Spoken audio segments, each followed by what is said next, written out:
Mojave Wasteland is not a place of mourning or stagnant decay, but a frontier defined by a brutal, sun-bleached vitality. While the ruins of the East Coast feel like a sprawling graveyard, the Mojave is a living battlefield where the ghosts of the old world are being systematically replaced by the ambitions of the new. The story of fallout. New Vegas does not begin with the grand purpose of a vault dweller or the high-stakes lineage of a lone wanderer. It begins with a transaction that went violently wrong. You are the courier, a person whose identity is defined not by where you were born, but by the road you walk and the cargo you carry. In this world, a delivery is more than a job. It is a lifeline for a civilization teetering on the edge of a second collapse. Opening of your journey is a sharp, percussive shock to the system. You were hired by the Mojave Express to deliver a simple, platinum-plated poker chip to the New Vegas Strip, but you never made it to the gates. Near the sleepy town of Good Springs, you were intercepted by a group of great cons led by a man in a sharp, checkered suit named Benny. There was no grand dialogue or heroic standoff. Benny looked you in the eye, spoke of the game being rigged from the start, and put a bullet into your skull. You were buried in a shallow, unmarked grave in the town's cemetery, left for the scorpions and the desert wind. In any other story, this would be the end. But in the Mojave, death is often just a temporary setback for those with a purpose they haven't yet realized. You were pulled from the cold earth by a strange, unblinking machine, a Securitron named Victor with a cowboy face on its screen. He brought your battered body to Dr. Mitchell, a man with a steady hand and a kind heart who patched your brain back together using pre-war medical tools and a bit of frontier ingenuity. When you finally wake up in Mitchell's house, the world is blurred and your memory of the ambush is a jagged scar. But your survival is a miracle that defines the start of a legend. Mitchell gives you your first set of gear, a weathered jumpsuit, a Pip-Boy 3000, and a pistol. He doesn't ask for payment. He simply asks that you make something of the life he gave back to you. This act of selfless kindness is the foundation of your journey, a quiet moment of humanity before you step out into the searing heat of the desert. Good Springs is the perfect microcosm of the Mojave. It is a town built around a spring of fresh water, a rare and precious resource that makes life possible in the wastes. Here, you meet Sunny Smiles, a survivor who teaches you the basics of life on the trail, how to hunt geckos, how to scavenge for herbs, and how to defend yourself against the predatory nature of the wasteland. But Good Springs is also a town under threat. A group of escaped convicts known as the Powder Gangers is hunting a traitor named Ringo, and they are willing to burn the town to the ground to find him. Your first real choice in the Mojave is whether to stand with the settlers or join the criminals. It is a decision that teaches you early on that there is no neutral ground in this land. Every action you take carves a path through the political and social landscape of the desert. As you leave the safety of the springs and head south toward Primm, the scale of the conflict in the Mojave begins to reveal itself. You see the massive, weathered statues of the Mojave outpost towering over the horizon, two giant metal figures shaking hands, symbolizing the new California Republic NCR. The NCR is a massive, democratic nation-state from the West that has expanded into the Mojave to secure the Hoover Dam. They represent the dream of the old world: taxes, laws, bureaucracy, and a standing army. But they are a giant that has grown too large for its own skin. The soldiers you meet are tired, undersupplied, and demoralized, spread thin across a territory they can barely hold. They are trying to rebuild a world of committees and procedures in a land that only understands the law of the gun. The road is a dangerous teacher. You see the smoke from burning towns and the shadows of the Legion on the eastern horizon. Caesar's Legion is the nightmare that keeps the NCR soldiers awake at night. Led by a man who calls himself Caesar, they are an army of tribals and slavers modeled after the Roman Empire. They shun the technology of the old world, preferring the brutal efficiency of the machete and the spear. They believe that the NCR's democracy is a rot that makes humanity weak, and that only absolute, unwavering discipline can save the species. The sight of Nipton, a town decimated by the Legion as a lesson in morality, is a visceral reminder of the stakes.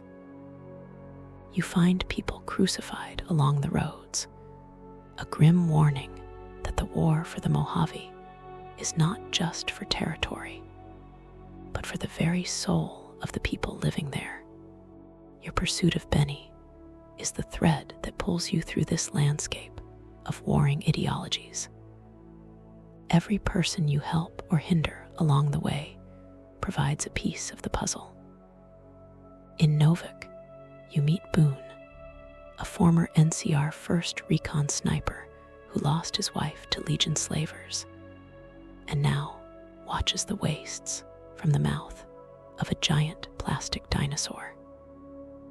In the 188 trading post, you encounter Veronica, a scribe for the Brotherhood of Steel, who questions the isolationist path her order has chosen. These companions are not just combat assets, they are the voices of the Mojave, representing the different ways people try to find meaning in the ruins. They remind you that while you were shot for a package, the world around you is bleeding for much more. The geography of the Mojave is as much a character as the people. You move from the dry lake beds to the jagged canyons, always with the silhouette of New Vegas looming in the distance. The city is a beacon of neon and electricity, a miracle of pre-war preservation that seems impossible in a world of scrap and rust. It is protected by an army of robots and ruled by the enigmatic Mr. House, a man who has lived for over 200 years behind the walls of the Lucky 38. To the people of the wasteland, Vegas is a dream of wealth and comfort. To the factions, it is the ultimate prize. As you approach the city gates, you realize that the man who shot you wasn't just a common thief. He was a player in a game that involves the fate of the entire Mojave. Reaching the Strip is a homecoming of sorts. You walk through the gates of Freeside, a slum where the Kings, a gang of Elvis impersonators, try to maintain order amidst the desperation.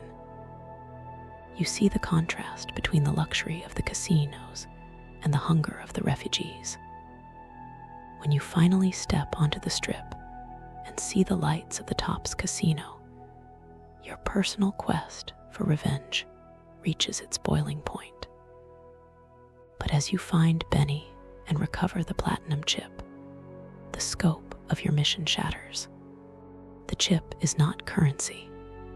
It is a data storage device, a key to a massive technological upgrade for Mr. House's Securitron army.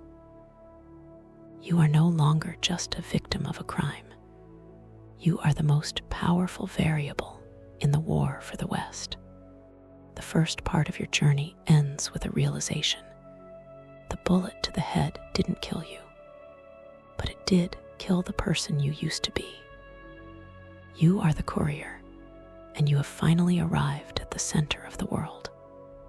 The NCR, the Legion, and Mr. House are all watching you, waiting to see which way you will turn. The package has been recovered, but the delivery has only just begun. The Mojave is a desert of choices, and the road ahead is paved with the consequences of who you decide to be. As you stand before the lucky 38, the weight of the platinum chip in your hand feels heavier than any mountain. The game isn't over. It has only just started. The transition from the dusty trails of the Mojave to the neon-soaked pavement of the New Vegas Strip is a sensory overload that marks the beginning of your new life. After surviving the gauntlet of Freeside and navigating the predatory gatekeepers of the city, you finally stand in the shadow of the lucky 38. This monolith of concrete and steel is the heart of the Mojave's power, and it belongs to Robert House. While the rest of the world burned in the Great War, House used his immense wealth and technological foresight to create a laser defense grid that swatted the majority of the nuclear warheads out of the sky. He is a man out of time, a pre-war industrialist who has successfully outlived the end of the world. When you are invited into his sanctum, you aren't meeting a man of flesh and blood, but a giant face on a screen, a digital ghost who views the wasteland as a grand game of strategy where you are his most valuable pawn. Mr. House's vision for New Vegas is one of clinical, cold progress. He has no interest in the NCR's democratic ideals or the Legion's brutal traditionalism. To him, the wasteland is a mess of inefficiency that needs a CEO, not a president or a conqueror. He presents you with a choice. Help him secure his platinum chip, and he will turn New Vegas into a springboard for humanity to reach the stars. This chip, which you recovered from Benny, contains the software upgrades for his Securitron army. With it, his robots go from being simple street guards to heavy-duty war machines equipped with missile launchers and high-grade armor. House represents the ultimate independent path, a future built on cold logic and the preservation of high technology. But it is a future where the common man has very little say in how the world is run. As you navigate the casinos of the Strip, the Ultralux, the Gomorrah, and the Tops, you begin to see the cracks in House's perfect order. Each of the three families that run these establishments was once a tribe of the wasteland, uplifted and civilized by House to serve his needs. But civilization is often just a thin veneer over ancient, darker impulses.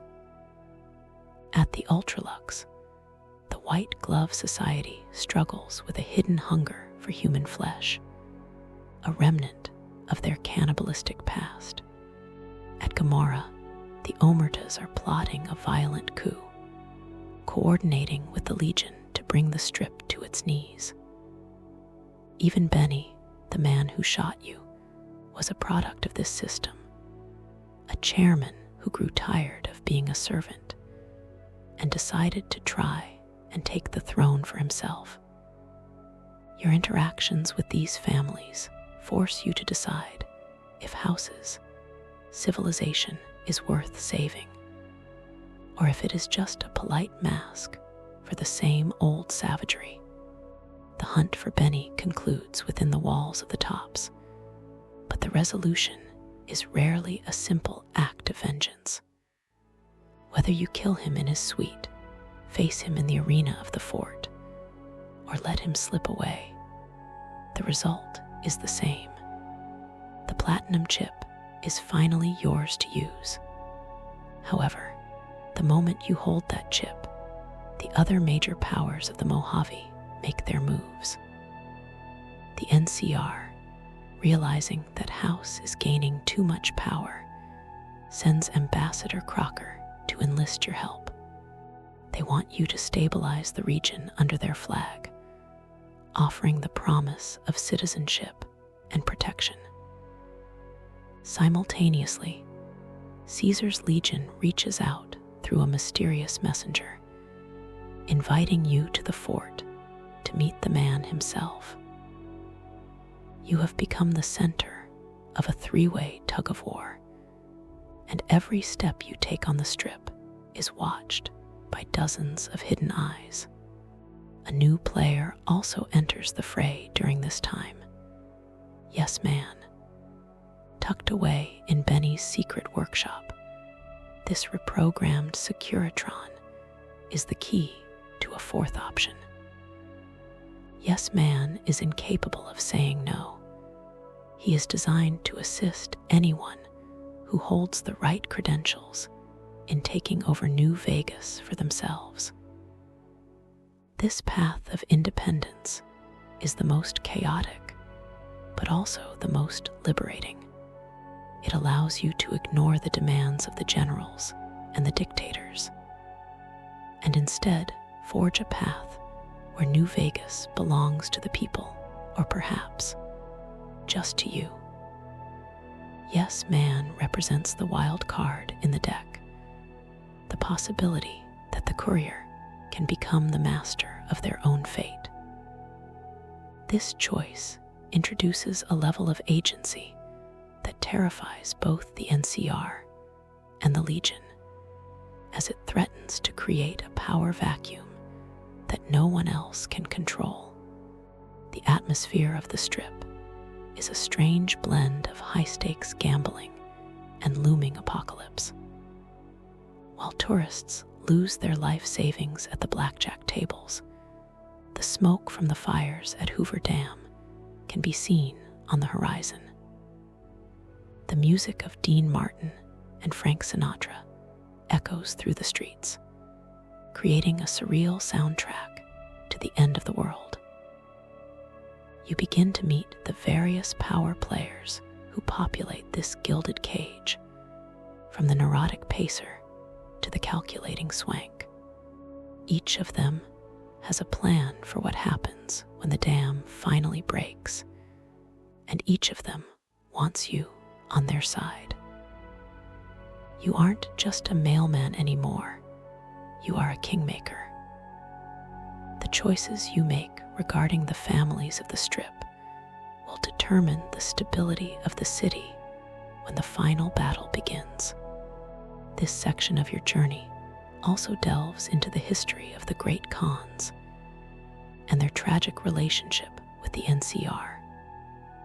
Once a proud tribe, they were decimated by the NCR at Bitter Springs, a mistake that left deep scars on the Mojave's history.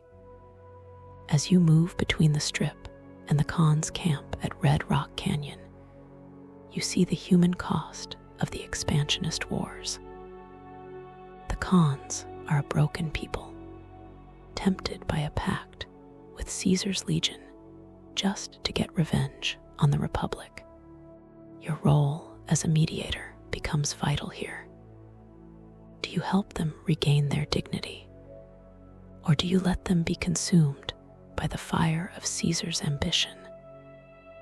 The Strip is the brain of the Mojave, but the tribes are its heart, and you are the one deciding which parts are worth keeping.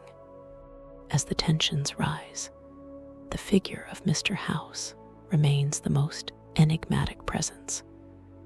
He claims to be the savior of humanity, but he views people as data points. He speaks of a 1,000-year plan, but he cannot even control the families in his own backyard without your help. This paradox defines the middle chapter of the New Vegas saga. You are working for a god who lives in a box, trying to protect a city of sin from two armies of fanatics. The platinum chip is the key to the future, but the future is looking increasingly like a graveyard. Every time you leave the lucky 38, the desert air feels a little hotter, and the sound of the marching boots in the distance feels a little closer. The transition from a personal quest for revenge to a geopolitical struggle for the West is now complete.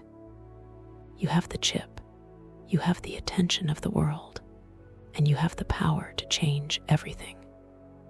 But power in the Mojave is a double-edged sword. To support one side is to make an enemy of two others.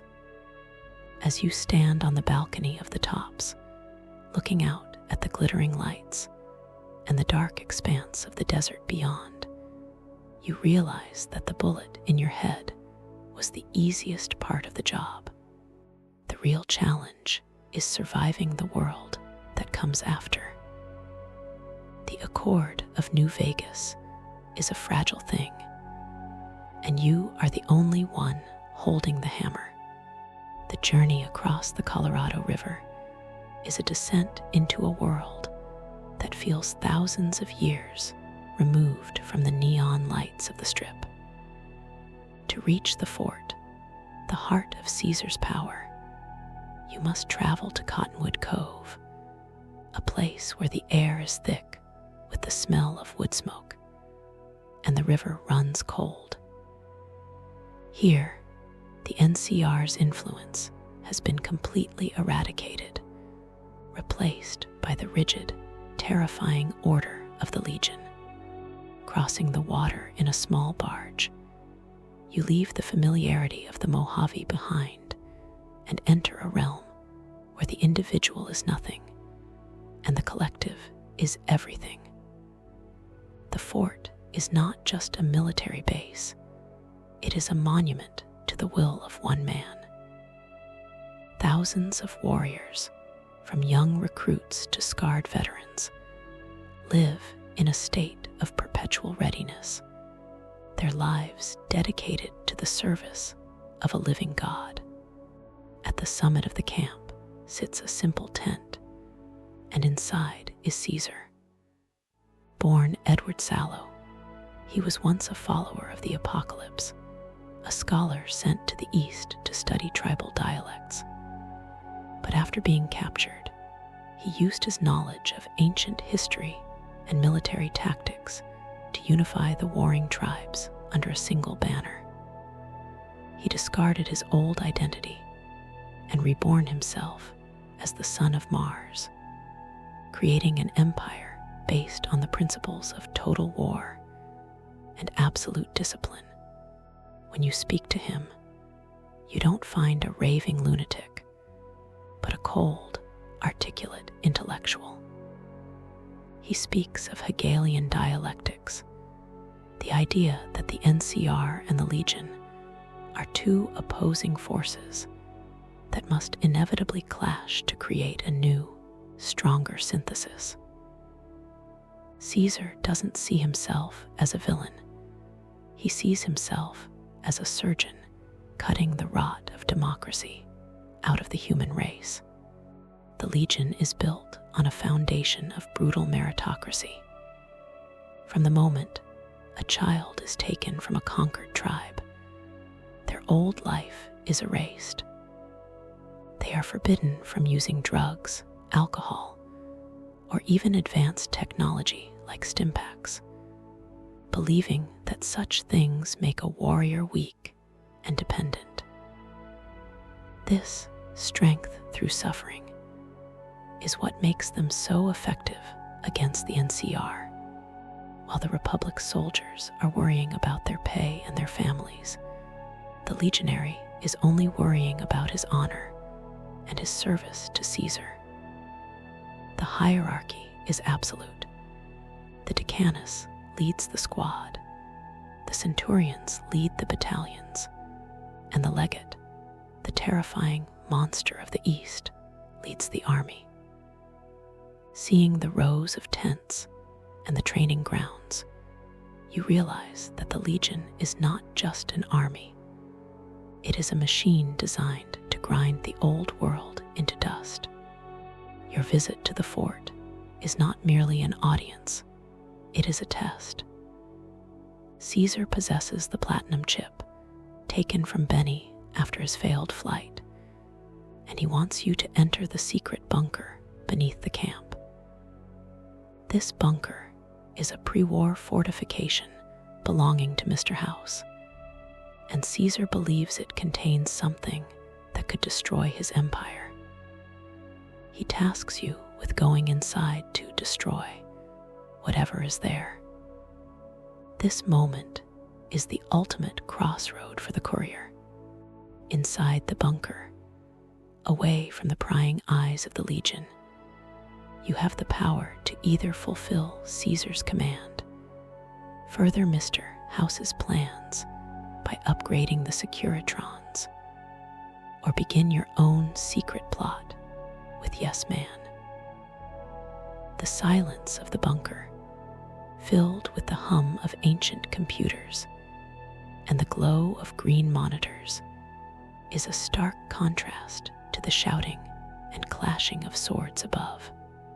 If you choose to witness the Legion's methods firsthand, you see the Pax Romana they offer. In Legion territory, the roads are safe from raiders because the punishment for crime is so horrific that no one dares to break the law. There are no chem addicts and no crooked politicians, but the cost of this safety is total subjugation. Women are treated as property, and the unfit are discarded without mercy. The Legion is a society without art, without leisure, and without a soul, save for the one Caesar provides. This is the synthesis Caesar speaks of, a world of perfect order at the price of perfect cruelty. Every crucifix you pass on the way back down the hill is a reminder of the peace that Caesar brings. It is a piece of the grave, enforced by the edge of a blade. The tension within the Legion is also beginning to show. Caesar is aging, and rumors of a headache that plagues him are whispered among his personal guard, the Praetorians. This vulnerability adds a layer of desperation to his campaign for the Hoover Dam. He needs the city of New Vegas to act as his Rome, a permanent capital where his empire can finally transition from a nomadic war machine into a settled civilization. Without the dam and the strip, the Legion is destined to burn itself out, a fire that consumes everything until there is nothing left to fuel it. Your presence is the catalyst he needs to ensure his legacy outlives his physical body. He sees in the courier a Frumentarius, a secret agent who can do what an entire army cannot. Crossing back over the Colorado, the weight of what you've seen settles in. The NCR, for all its flaws, represents a world where you can at least complain about the government. The Legion represents a world where your only voice is a scream. Yet, the Legion is strong, organized, and focused, while the Republic is drowning in its own red tape. As you return to the Mojave, the silhouette of the Hoover Dam looks different. It is no longer just a source of power. It is the center of the world's collision. The river is the border between the past and the future, and you are the only one who can walk on both sides. The platinum chip is now more than a key. It is a weapon of mass ideological destruction. The presence of the legate Lanius also haunts the periphery of the Legion's lore. While Caesar is the brain, Lanius is the sword. He is a man who reportedly slaughtered his own tribe when they tried to surrender. A giant in bronze armor who hides a face that is said to be a nightmare of scars. He is the personification of the Legion's terror. If Caesar dies, Lanius will inherit the throne, and the synthesis will be replaced by a never-ending crusade of blood. This looming threat makes your choices at the fort even more urgent. You aren't just deciding who wins a battle. You are deciding if the Mojave will be ruled by a philosopher king or a butcher. By the time you reach the western shore and step back into the Mojave proper, you are a different person. You have stood in the presence of a man who thinks he is a god, and realized that he is just as desperate as everyone else. The fort is a cage of Caesar's own making, and the river is a wall that is about to break. You head back toward the lights of Vegas, the dust of the Legion still on your boots, knowing that the accord you make now will be written in the blood of thousands. The game is moving toward its final act, and the board is covered in the shadows of the Legion's banners. The courier has seen the heart of the monster, and now they must decide if they will feed it or kill it. The transition from the brutal, singular focus of Caesar's camp back to the bureaucratic labyrinth of the new California Republic feels like stepping from a nightmare into a headache. While the Legion is a sharpened blade, the NCR is a massive, rusting machine, groaning under its own weight and leaking oil at every joint. To understand the Republic's role in the Mojave is to understand the tragedy of good intentions stretched too thin. They are the heirs to the old world, carrying the tattered flags of democracy, rule of law, and taxation into a desert that has little use for any of them. At the center of this struggle is the Hoover Dam, a pre-war marvel of engineering that represents the ultimate prize. For the NCR, the dam is not just a source of electricity and water. It is the justification for their entire expansionist policy. If they lose the dam, the political fallout in Shady Sands will be more devastating than any nuclear blast. At the head of this struggling giant is President Aaron Kimball and General Lee Oliver. Kimball is a war hero who built his career on the annexation of the Mojave, and he has staked his presidency on the total victory over the Legion. General Oliver, often called Wait-and-See Oliver by his disgruntled troops, represents the stagnation of the NCR military. He is obsessed with a conventional victory, hoarding resources at the dam, while the rest of the Mojave burns. This leadership has created a deep sense of resentment among the rank-and-file soldiers. At Camp McCarran and the various ranger stations, you meet men and women who are out of ammunition, short on food, and fighting a war they no longer believe in.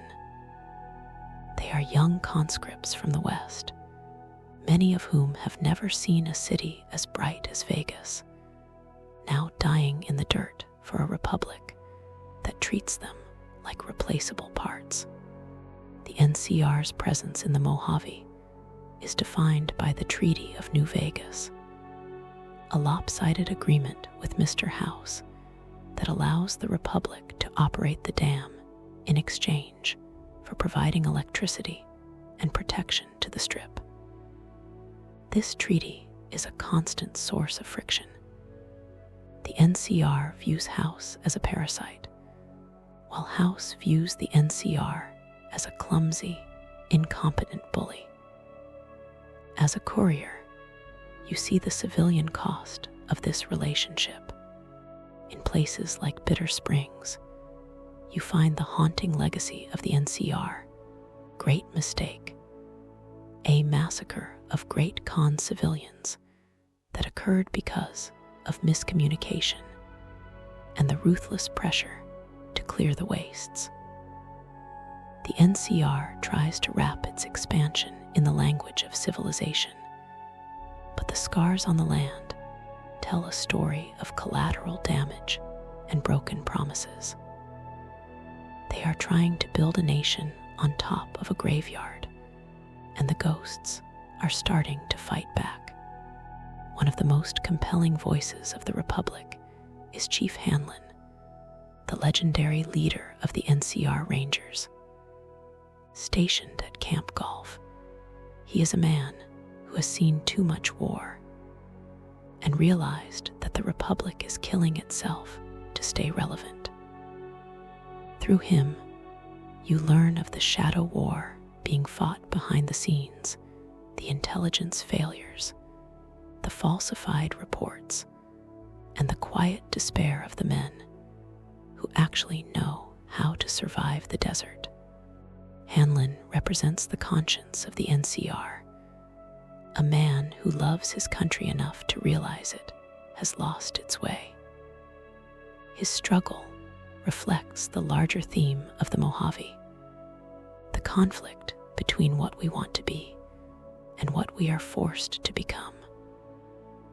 The Rangers are the elite, the best the West has to offer, but even they are being ground down by the endless attrition of the Colorado River.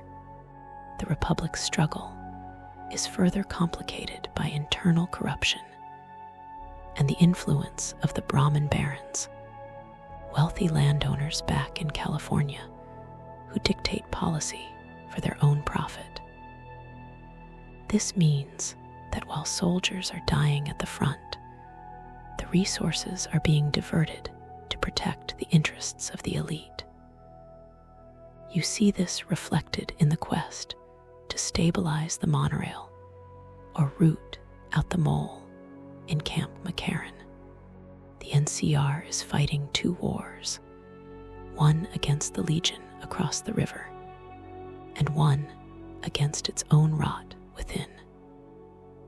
Every time you help an NCR officer, you aren't just fighting a battle, you are trying to hold together a crumbling house of cards. They offer the best hope for a stable, civilized future, but they are so bogged down by their own history that they might not live to see it. The geography of the NCR's occupation is a map of desperation. From the Mojave outpost to the Boulder City ruins, the Republic is defined by its outposts.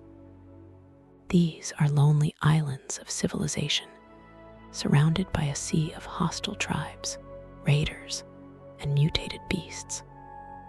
The soldiers at these posts often feel abandoned, left to hold the line with nothing but a service rifle and a fatting sense of duty. When you visit the Hoover Dam itself, the scale of the commitment becomes clear. The massive concrete walls are crawling with troopers and heavy weaponry, a fortress intended to stop the tide of the Legion. But inside, the atmosphere is one of high-tension anxiety. The engineers work around the clock to keep the turbines spinning, knowing that the moment the power fails, the Republic's reason for being there vanishes. Your role in the NCR story is often that of a fixer. Because you are not bound by their chain of command, you can go where the army cannot and speak to those the officers ignore. You can hunt down the fiends that terrorize the outskirts of Vegas, or you can investigate the corruption at the sharecropper farms. By doing so, you are essentially providing the spirit that the bureaucracy lacks. You are the one who makes the ideals of the Republic feel real to the people of the Mojave. But this also puts you in a position to see the Republic's darkest secrets. You learn that the civilization they offer is often conditional, and that their protection comes at a price that many in the wasteland are unwilling to pay. As the Second Battle of Hoover Dam approaches, the NCR is a giant preparing for its final stand. They have the numbers, the technology, and the industrial base of California behind them, but they lack the unity of the Legion or the singular vision of Mr. House. They are a collection of individuals trying to act as a nation, and that fragility is their greatest weakness. When you stand on the observation deck of the dam, looking out at the river, you realize that the NCR is the old world's last gasp. If they win, the Mojave will become another state in a sprawling republic, subject to the same laws and flaws as the world that came before the bombs. If they lose, the dream of democracy in the wastes will likely die with them. The accord you strike with the Republic is a pact of necessity. They need your expertise and your status as a neutral party to navigate the complex web of tribal alliances in the desert.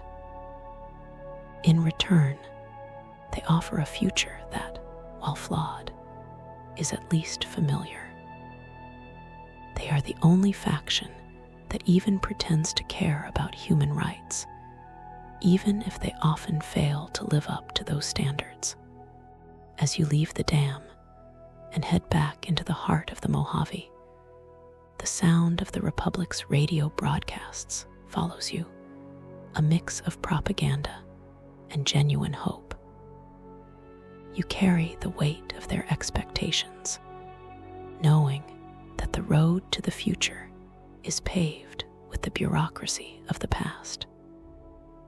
The stage is set for a collision that will determine if the West will be reborn or simply recycled.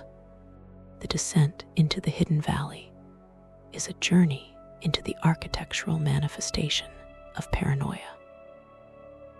Located in a desolate stretch of the desert where sandstorms act as a natural veil, the bunker complex of the Brotherhood of Steel is a tomb of high technology and forgotten vows. To understand the Brotherhood is to understand a group that has intentionally cut itself off from the evolution of the Mojave. They are the remnants of a pre-war military order dedicated to the preservation of technology at the expense of their own humanity. Unlike the NCR, which seeks to govern, or the Legion, which seeks to conquer, the Brotherhood seeks only to hoard.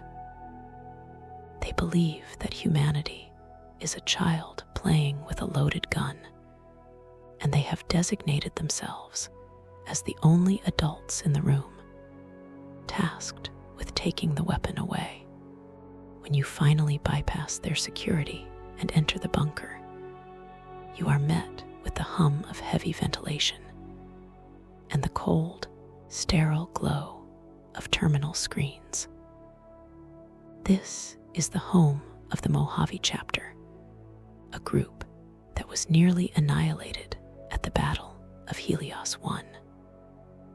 Under the leadership of Elder Elijah, a man whose genius was matched only by his instability, the Brotherhood attempted to hold a solar power plant against the overwhelming numbers of the NCR.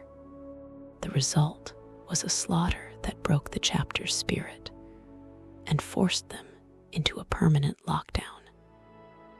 The current elder, McNamara, is a man paralyzed by the weight of this history. He has instituted a policy of total isolation, forbidding any member from leaving the bunker without express permission. They are a dying breath in power armor, waiting for the world to forget they exist while they slowly run out of air. The Brotherhood's lore is defined by the Codex, a set of laws that dictates their every action. These laws were written in a world that no longer exists, and the friction between their ancient rules and the reality of the Mojave is tearing them apart. Inside the bunker, you find a burgeoning civil war of ideologies. On one side is McNamara, who believes that staying hidden is the only way to survive. On the other is head Paladin Hardin, who believes that the Brotherhood must regain its martial glory, even if it means a suicidal charge against the NCR. This internal struggle mirrors the larger conflicts of the Wasteland, the choice between a slow, safe death or a violent, meaningful end. As the courier, you are the first outsider in years to see the cracks in their armor, and you are given the power to either save them from themselves or help them vanish forever. Your interactions with Veronica Santangelo, a scribe of the Brotherhood, provide the human heart of this technical order. Veronica is a woman who loves the Brotherhood, but realizes they are polishing the brass on a sinking ship.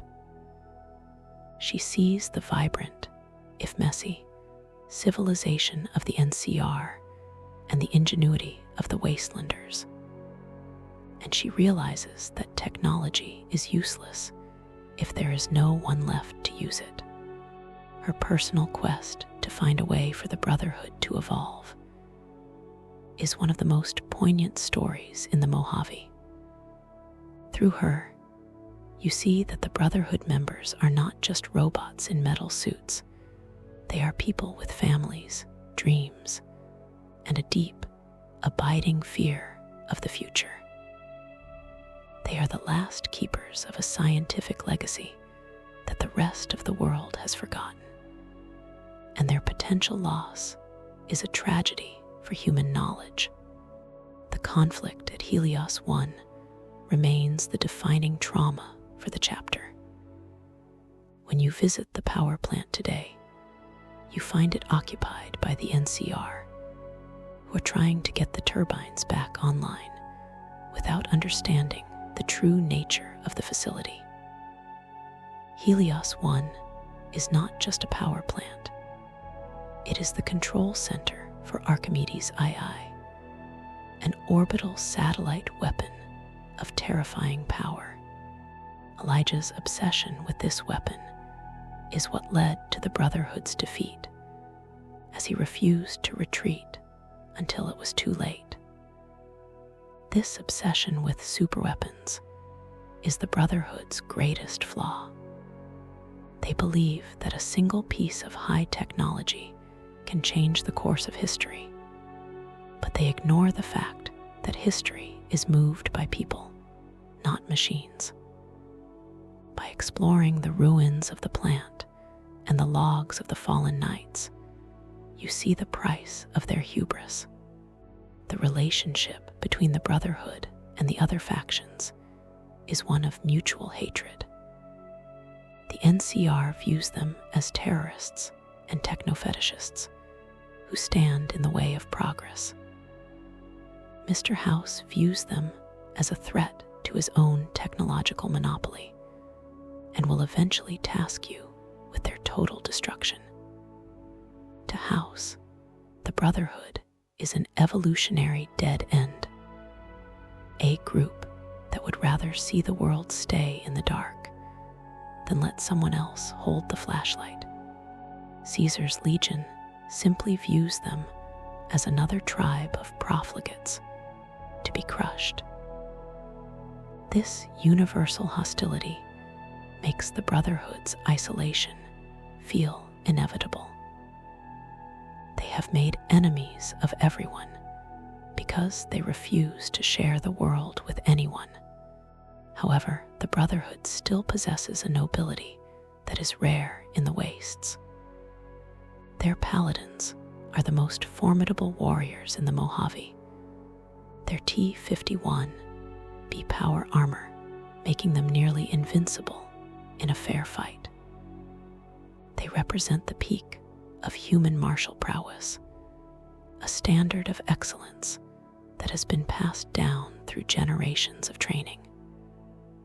When they do take to the field, they move with a precision and coordination that makes the NCR troopers look like amateurs. This is the tragedy of their situation. They have the power to protect the Mojave and act as a stabilizing force, but their own laws forbid them from helping anyone who isn't one of their own.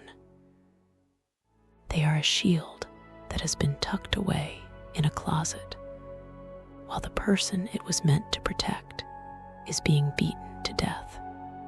As you work through the Brotherhood's questline, you are forced to confront the chain that binds. This is the core tenet of their hierarchy, ensuring that orders are followed without question from the top down. But when the person at the top is blinded by tradition or grief, the chain becomes a noose. You have the opportunity to broker a tentative peace between the Brotherhood and the NCR, a feat thought impossible by most in the Mojave.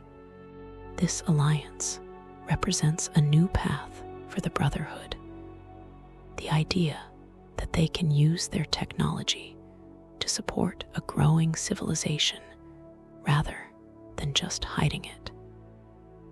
It is a fragile hope, and many within the bunker view it as a betrayal of their core values.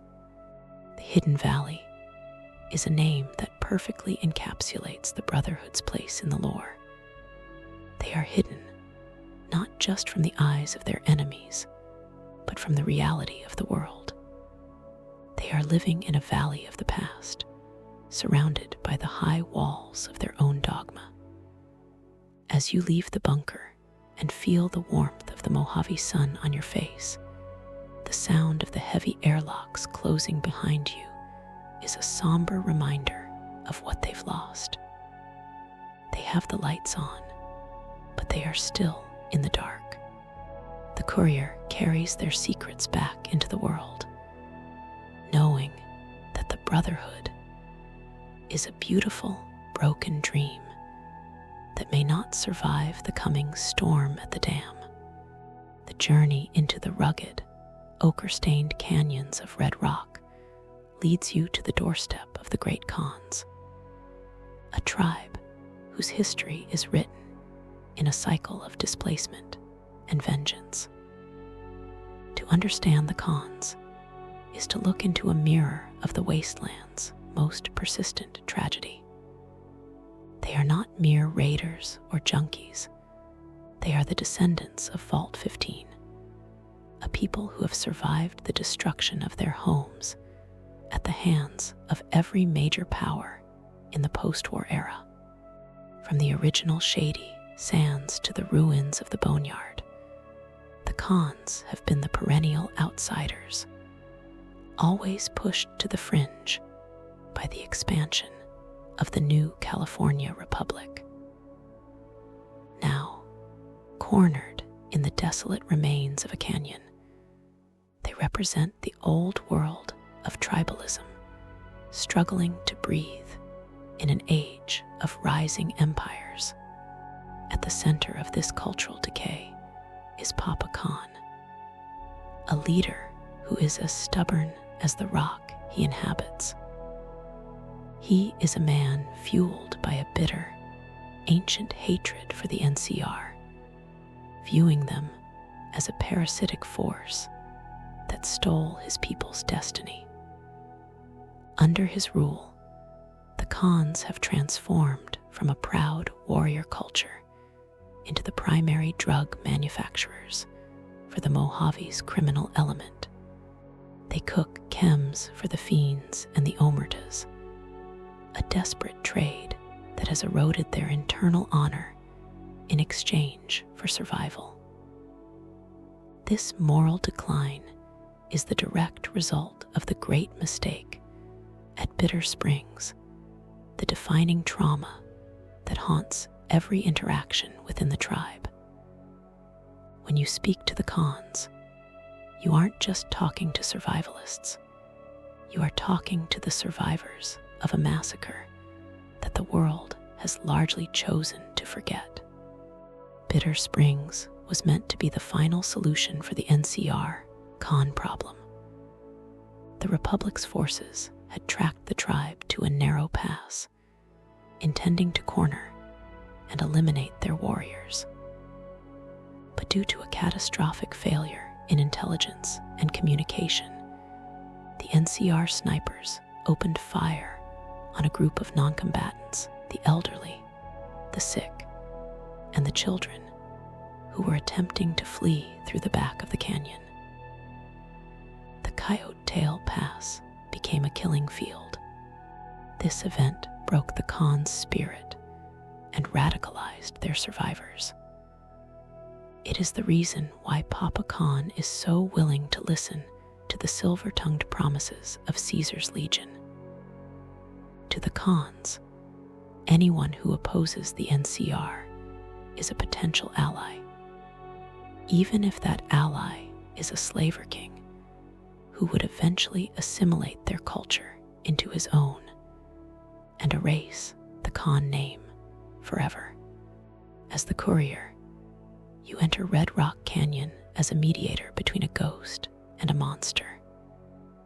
The Legion has sent an envoy, Carl, to finalize an alliance that would see the Khans act as a distraction for the NCR during the second battle for Hoover Dam.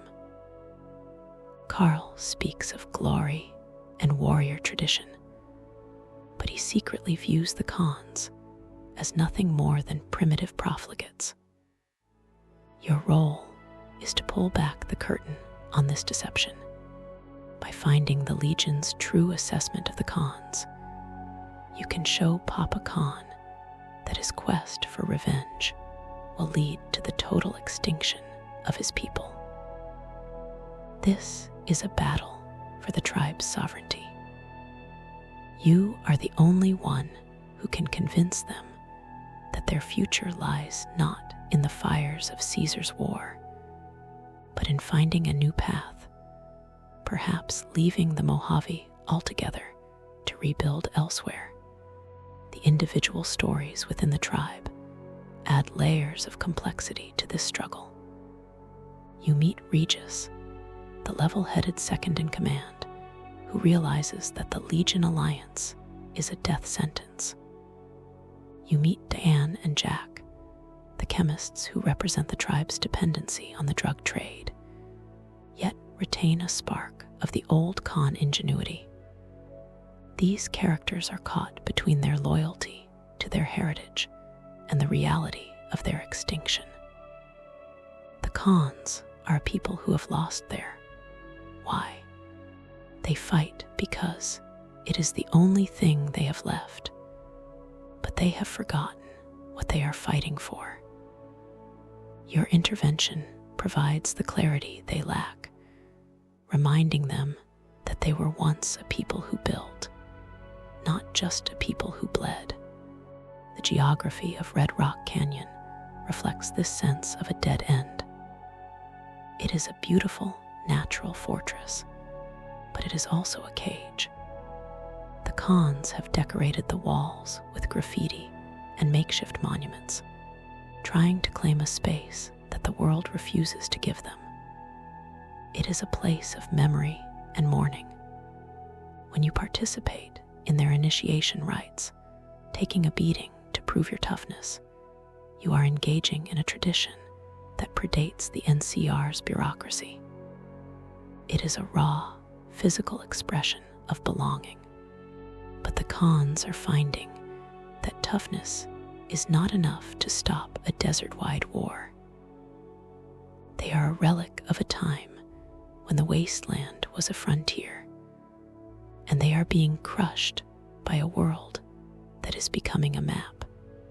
The Bitter Springs questline is the emotional anchor of the NCR-Khan conflict. When you visit the site today, it is a refugee camp where the NCR is trying to provide aid to the people they displaced. You see the haunted eyes of 1st Recon snipers who still carry the guilt of that day, and the desperation of the refugees who have nowhere else to go. It is a place where the cycle of violence has come to a grinding, miserable halt. By helping the people at Bitter Springs, you are performing a small act of atonement for a tragedy that cannot be undone. It is a reminder that in the Mojave, there are no clean victories. Every inch of progress for the Republic has been bought with the displacement of someone like the Khans. The ultimate fate of the great Khans is one of the most significant choices in the New Vegas saga. You can lead them to a suicidal charge against the NCR, effectively ending their line in a blaze of feudal glory. You can let them be absorbed by the Legion, where their unique culture will be stripped away. Or you can convince them to break their cycle of vengeance and claim their own destiny by migrating north. This third option represents the true spirit of the Khan, the ability to survive against all odds by constantly reinventing themselves. It is the only choice that honors their history without being enslaved by it. The Khans are the unlucky ones of the Fallout world, and you are the only one who can change their luck. As you stand at the edge of the canyon, looking back at the fires of the Khan camp, the air is filled with the sound of the wind whistling through the rocks. The great Khans are a reminder that the world didn't just end in 2077. It ends every day for those who are left behind. They are the ghosts of the Mojave, and their story is a warning about the cost of empire. The courier carries the burden of their survival, knowing that the accord made with the tribes is just as important as the one made with the generals. The road out of Red Rock is a path toward a new identity, and the Khans are finally ready to walk it. The transition from the relative honor of the great Khans to the visceral, drug-fueled insanity of the fiends is a journey into the darkest gutter of the Mojave. While the factions at the dam fight for ideologies, the fiends fight for the next high, representing the total collapse of the human spirit in the face of chemical dependency and isolation. They are the primary antagonistic force in the ruins of Outer Vegas, a disorganized but terrifyingly violent horde that has turned the South Vegas ruins into a charnel house. To understand the fiends is to understand the failure of the New World to provide for its most vulnerable or desperate citizens. They are the unintended consequence of the NCR's presence, a population of raiders fueled by the very chems the cons produce and the Republic fails to regulate. At the center of this chaos is Vault 3, the seat of the fiend's power, and a grim testament to the failure of the Vault-Tec experiments. Vault 3 was intended to be a control vault, a place where the social dynamics were meant to be healthy, and the inhabitants were supposed to emerge after several decades to rebuild society with a sense of communal altruism. For years, it worked. The residents of Vault 3 were peaceful, industrious people who eventually opened their doors to trade with the outside world. However, their naivety was their undoing. They welcomed the raiders in, expecting the same kindness they practiced. Instead, the fiends slaughtered the original inhabitants and turned the pristine, high-tech sanctuary into a neon-lit den of filth and torture. It is the ultimate irony of the Mojave. The most successful vault experiment resulted in the most successful raider army. The fiends are led by a quartet of monsters who have become legends of the waste. Cook, Violet, Driver Nephi, and their overall leader, Motorrunner. Motorrunner is the most rational of the group, a man who realized that the technology of Vault 3 provided a strategic advantage that no other raider gang possessed. He maintains a loose alliance with the Great Khans, trading scrap and captives for the steady supply of chems that keep his army aggressive and fearless. Inside the vault, the air is thick with the smell of ozone and rotting meat. The fiends have stripped the pre-war machinery to build makeshift weapons and armor, creating a culture of scrap warfare. They are a warning of what happens when the tools of civilization are put into the hands of those who have completely abandoned its values. Cook represents the absolute bottom of this depravity. A rapist and arsonist, he is a man who finds joy only in the suffering of others. His presence in the fiend's hierarchy is a stain on the Mojave, and his crimes against the people of the NCR, specifically the trauma he inflicted on 1st Recon Sniper Corporal Betsy, highlight the human cost of the raider presence. Violet, with her pack of mutated hounds, and Driver Nephi, with his signature 9-iron golf club, represent the madness of the game. They treat the survival of the wasteland as a violent sport. Nephi's kills are recorded in his mind as points, a chilling reflection of the pre-war leisure culture of the Strip, twisted into a murderous obsession. The NCR is desperate to eliminate the fiends, as they pose a constant threat to the supply lines and the morale of the troops at Camp McCarran.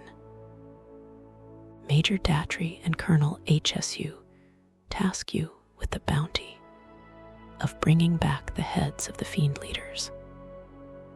This quest is more than a simple assassination. It is a cleaning of the Mojave's soul. By removing these figures, you aren't just helping the military, you are providing justice for the countless nameless settlers who were dragged into the ruins to serve as entertainment or ingredients for the fiends. The South Vegas ruins are a maze of traps and ambushes where the sound of barking dogs and the crackle of laser fire are the only constants. It is a place where the accord of civilization does not exist. There is a tragic layer to the fiends' rank and file. Many of them were once ordinary wastelanders who fell into addiction and were forced to join the gang to maintain their habit. The psychotic nature of the fiends is a chemical construct. They are perpetually in a state of withdrawal or overdose, making them unpredictable and fearless in battle. They don't take cover, and they don't retreat. They simply rush forward in a haze of turbo and psycho, driven by a primal need to consume. This makes them the perfect pawn for larger powers. Caesar's legion secretly supports the fiend's chaos, knowing that every NCR soldier killed by a raider is one less soldier at the dam. The fiends are the wildfire that the Legion hopes will burn the Republic's house down from the inside. Your journey into Vault 3 is a claustrophobic experience. The corridors are littered with the remains of the original vault dwellers, their jumpsuits stained with the grime of the raiders' occupation. To navigate this place, you must either fight your way through hundreds of addicts or use your wits to pose as a con drug runner. Meeting Motor Runner in the maintenance wing is a moment of cold realization. He isn't a mindless beast. He is a businessman of death. He knows exactly what he is doing. And he knows that as long as the war for the dam continues, he can flourish in the shadows of the giants. He is the parasite of the Mojave, feeding on the friction between the NCR and the Legion. The fiend problem also highlights the limitations of the NCR's power. Despite their heavy armor and service rifles, the Republic cannot secure the very backyard of their regional headquarters. The fiends are proof that an army designed for the battlefields of the past is ill-equipped for the urban guerrilla warfare of the wasteland ruins. The Republic is trying to fight a war on a map, while the fiends are fighting a war in the alleys and the sewers. Your intervention is the only thing that breaks the stalemate. By taking out the leaders, you shatter the fiends' cohesion, turning them from an organized threat back into a collection of scattered, desperate junkies. It is a small victory for the light, but the shadows of outer Vegas are deep and long.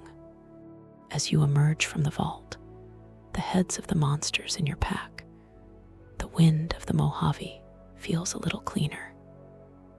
The fiends are a reminder that the world didn't just end in fire. It continues to end in the needle and the flame. They are the end stage of the wasteland's social decay. The courier carries the burden of this violence, knowing that in the Mojave, sometimes you have to be the monster to kill the monsters.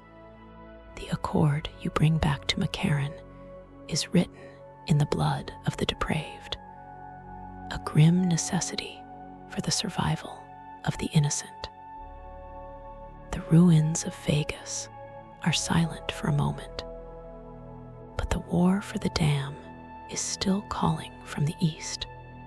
The transition from the blood-stained ruins of the south to the crowded, desperate streets of Freeside is a shift from the madness of the mind to the survival of the stomach. Freeside is the doorstep of the new Vegas Strip, a place where the pre-war old Mormon fort stands as a fortress of mercy in a neighborhood defined by poverty and exploitation. While the Strip is a curated dream of the past, Freeside is the reality of the present. It is a sub-city of refugees, dreamers, and outcasts who were either deemed too poor for the casinos or too broken for the Republic. To understand Freeside is to understand the heart of the Mojave's struggle to care for its own.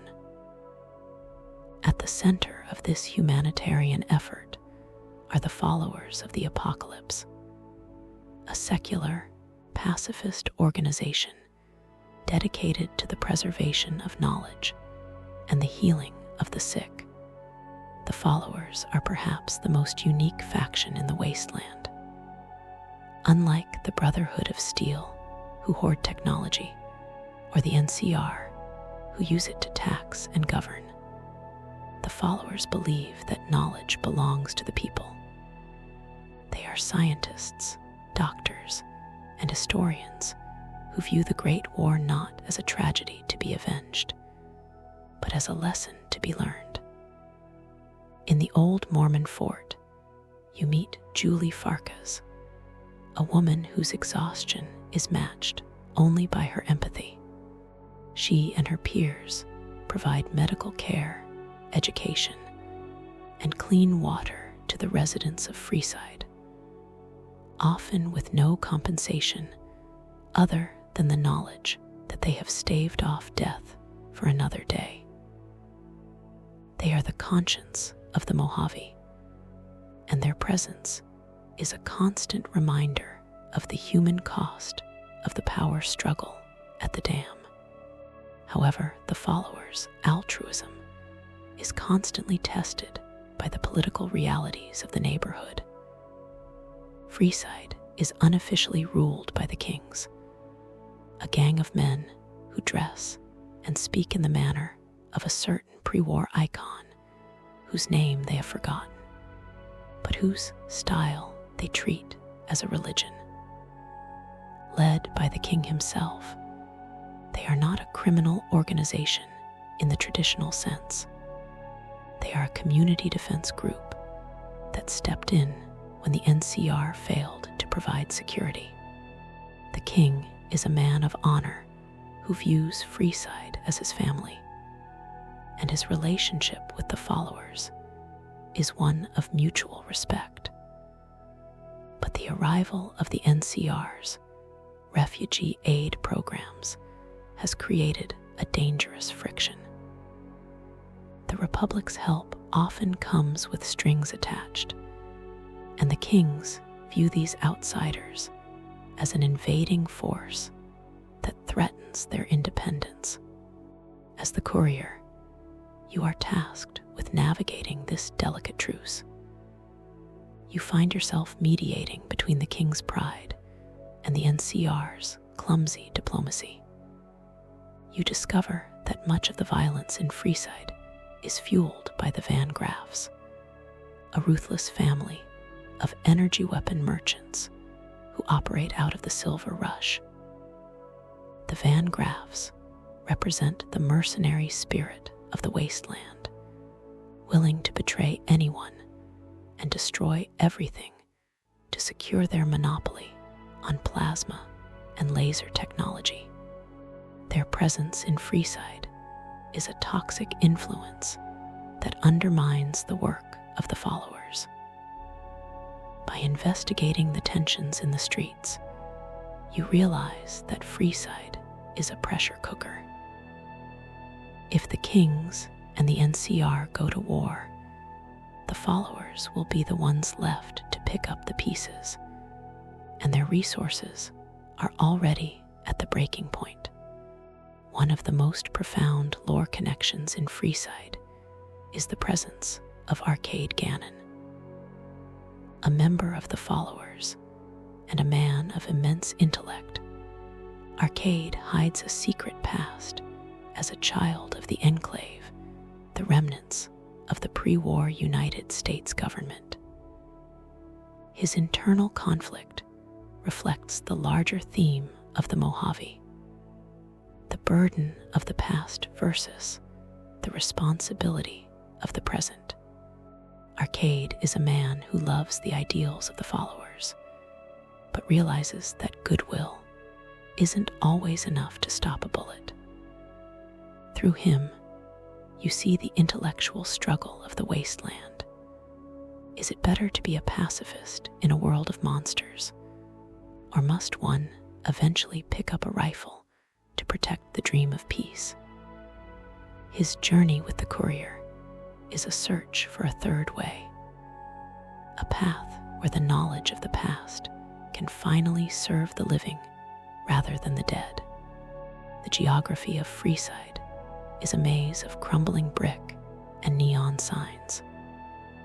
It is home to the Atomic Wrangler Casino, where the Garrett twins provide vices for those who can't afford the strip, and the Mick and Ralph's shop, where you can buy anything from a child's toy to a fake passport. It is a place of intense commerce and even more intense desperation. You see children chasing rats for food in the alleys, while the Securitrons at the gate beat back the hungry with electrified batons. This stark inequality is what the Followers are fighting against. They believe that the wealth of New Vegas should be used to build schools and hospitals, not just to line the pockets of Mr. House. Every time you donate supplies to the fort, you are participating in a quiet revolution against the greed of the wasteland. The Followers also face a dark legacy, the creation of Caesar's Legion. Caesar himself was once a follower of the apocalypse, and he used the education they gave him to become a conqueror. This original sin haunts the organization. They are terrified that the knowledge they share will once again be twisted into a tool of destruction. This fear makes them cautious and sometimes hesitant to get involved in the larger war. But as the Second Battle of Hoover Dam approaches, the Followers realize they cannot remain neutral forever. They must decide if they will support the NCR's flawed democracy, or if they will help the courier forge an independent path. Their support is not measured in soldiers, but in the logistics of survival doctors, supplies, and the hope of a world that can actually function after the dust settles. Your role in Freeside culminates in the GI Blues questline, where you decide the future of the kings. By negotiating a peace between the king and the NCR, you ensure that Freeside remains a stable, if impoverished, sanctuary. If you choose to escalate the conflict, you turn the streets into a war zone, destroying the very people the Followers are trying to save. The accord you strike here is perhaps the most meaningful one in the game, as it affects the people who have the least to give and the most to lose. Freeside is the soul of New Vegas, the place where the masks of the casinos are stripped away to reveal the raw, beating heart of humanity. As you leave the old Mormon fort and head back toward the Strip, the sound of the king's hound barking echoes in the distance. The Followers remain in their fortress of books and bandages, waiting for the storm to break. They are the light that doesn't blind, the power that doesn't corrupt.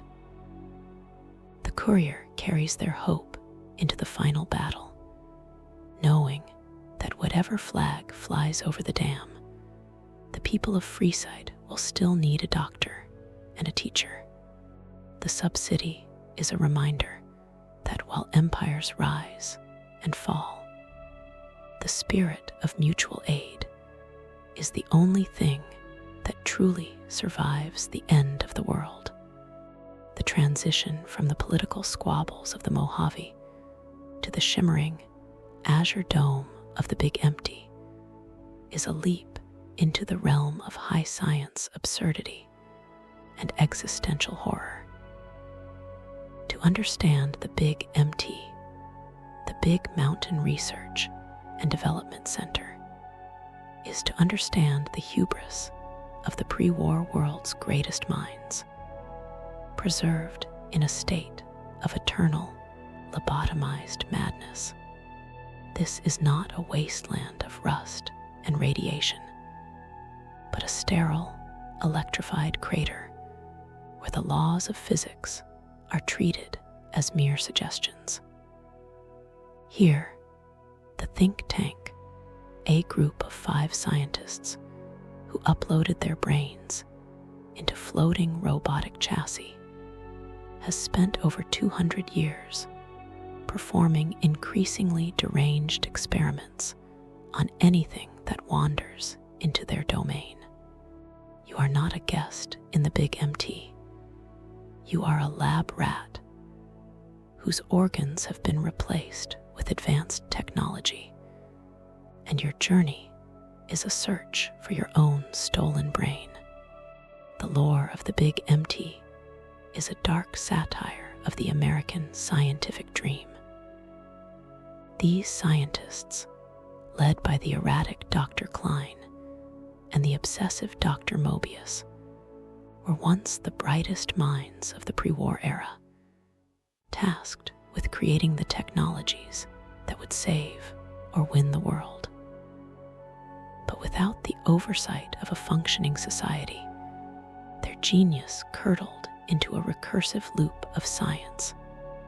For its own sake, they created the cazadors that plague the Mojave, the night stalkers that haunt the canyons, and the specialized hazmat suits that would eventually become the ghost people of the Sierra Madre. They are the architects of the wasteland's most persistent nightmares, yet they have forgotten they ever created them.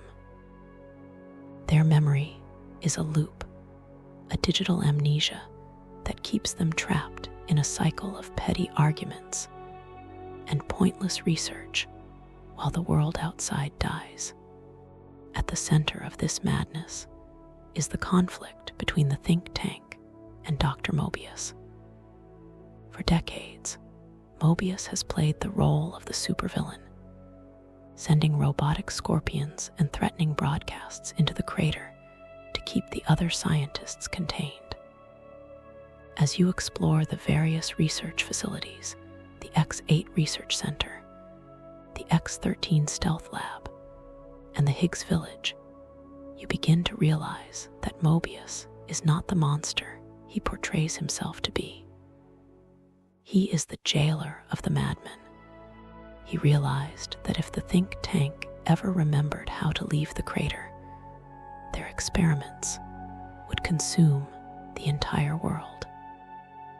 He sacrificed his own sanity and his reputation to act as a distraction, keeping the others focused on his evil schemes so they wouldn't look toward the Mojave. It is a tragedy of intellectual isolation. The only sane man left had to go crazy to save the world.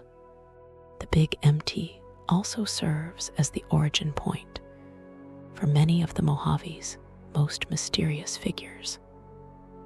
You find the traces of Father Elijah, the mad elder of the Brotherhood, who came here to scavenge for weapons. You find the path of Ulysses, courier who would eventually challenge your existence. And you find the influence of Christine Royce, the Brotherhood assassin who was hunted through the crater's halls. The Big Empty is the graveyard of the greats, a place where the most driven individuals of the wasteland come to be broken by the sheer scale of the old world's power. Through the audio logs and discarded equipment, you see that you are part of a long chain of visitors who have all left a piece of themselves in the mountain. Your interaction with the sink, your sentient living quarters, provides a comedic but chilling look at pre-war domesticity. The appliances in the sink, from the obsessive light switches to the murderous toaster, are all sentient AI programmed with specific neurotic personalities. They represent the triviality of technology. While the think tank was trying to crack the secrets of the universe, they were also giving personality quirks to their coffee mugs. This contrast defines the old world blues, a deep, nostalgic sadness for a world that was so advanced it could afford to be ridiculous, and so arrogant it didn't realize it was destroying itself. Every time you talk to your own brain, which has been placed in a jar and has developed a cynical, detached personality of its own, you are literally debating with your own humanity. The technological marvels of the Big Empty are unparalleled. You discover the transporter for the Archimedes satellite, the K9000 Cyberdock gun, and the sonic emitter. These are weapons of the future, far beyond anything the NCR or the Legion could hope to produce. But the Big Empty teaches you that technology without a soul is just a more efficient way to die. The crater is filled with lobotomites, people whose brains were removed by the think tank and replaced with Tesla coils, turning them into mindless, aggressive husks. They are the physical manifestation of the scientist's philosophy. The body is just a vessel, and the mind is just a data set. By regaining your heart, your spine, and your brain, you are reclaiming the human from the scientific. The ultimate choice in the Big Empty is whether to leave the think tank in their loop or to force them to see the reality of the world. You can kill them, putting an end to their madness, or you can convince them to use their genius for the betterment of the Mojave. If you choose the latter, you become the warden of the mountain, a silent protector who ensures that the wonders of the Big Empty are released slowly and safely into a world that is finally ready for them. This accord of the mind is a victory for progress, but it comes with the heavy burden of oversight. You are the only thing standing between the wasteland and a second Big Empty. The geography of the crater is a surreal landscape of jagged rock and gleaming chrome. The forbidden zone where Mobius resides is a tower of static and sparks, a monument to the fear of the unknown. As you stand on the balcony of the think tank, looking out at the sunset over the crater rim, you realize that the old world blues is a sickness of the heart. It is the desire to live in the past because the present is too hard to face. The scientists are trapped in 2077, unaware that the clock has been ticking for 2 centuries. The courier is the only New World element in this ancient laboratory, a variable that the computers could never predict. As you prepare to transport back to the Mojave, the voice of Dr. Mobius echoes in your ears, a mix of drug-addled rambling and profound wisdom. He warns you that the road ahead is paved with the shadows of the past. The Big MT was a detour into the what if, a glimpse into a future that never happened because humanity couldn't stop fighting over the present. You carry the upgrades and the knowledge back to the desert, but you also carry a warning.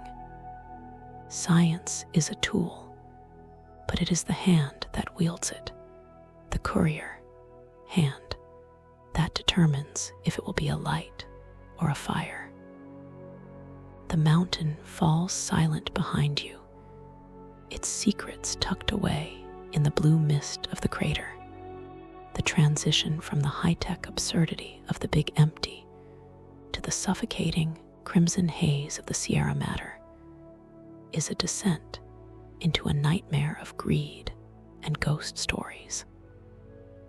To understand the Sierra Madre is to understand the dead money of the old world, a treasure so enticing that it has lured hundreds to their deaths in the toxic ruins of a resort that never truly opened. This is not a battlefield for empires, but a claustrophobic prison of the soul, governed by the cloud, a corrosive red mist that eats through flesh and filters alike. Here, the laws of survival are stripped down to their most primal level. You wake up with a bomb collar around your neck, your equipment gone, and a voice in your ear telling you that the only way out is to pull off the greatest heist in history. The Sierra Madre is a monument to the idea that letting go is the hardest thing a human can ever do. At the center of this madness is Father Elijah, the fallen elder of the Brotherhood of Steel. After his defeat at Helios 1 and his narrow escape from the Big MT, Elijah's brilliance turned into a terminal obsession. He sought the Sierra Madre not for its gold, but for its technology, specifically the vending machines that can create anything from air and the cloud, that can act as an unstoppable biological weapon. Elijah represents the ultimate evolution of the Brotherhood's philosophy, a man who believes that he alone is worthy of the world's secrets and who is willing to murder everyone else to keep them. He has gathered a crew of 4 broken individuals, including you, to bypass the resort's security. He treats you as disposable tools, a chain of collars that will explode if any link fails or tries to flee. The crew you are forced to lead is a collection of the wasteland's most damaged spirits. There is God and Dog, 2 personalities trapped in the body of a single Nightkin super mutant. Dog is a mindless, hungry servant of Elijah, while God is a cynical, self-loathing intellectual who hates the world for what it has done to his mind. There is Dean Domino, a pre-war lounge singer turned ghoul who has been planning to rob the Sierra Madre for 200 years. Dean is the embodiment of the old world blues, a man who is so consumed by his petty grudges and his desire for fame that he has become as toxic as the cloud itself.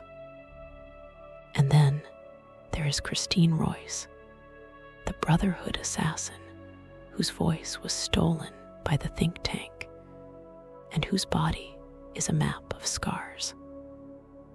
Her quest for revenge against Elijah is the only thing keeping her alive in the mist. The lore of the Sierra Madre is the story of Frederick Sinclair and Vera Keyes. Sinclair was a wealthy industrialist who built the resort as a sanctuary for Vera, the woman he loved. But the resort was also a trap, designed to protect her from the coming nuclear war and the machinations of the world. The tragedy of their relationship, a mixture of deep love and paranoid control, is mirrored in the mechanics of the heist. The ghost people who haunt the streets are the original construction workers, trapped in their hazmat suits by the cloud and driven into a feral, immortal state. They are the guardians of the greed, creatures that cannot be killed by traditional means, representing the idea that the past refuses to stay buried.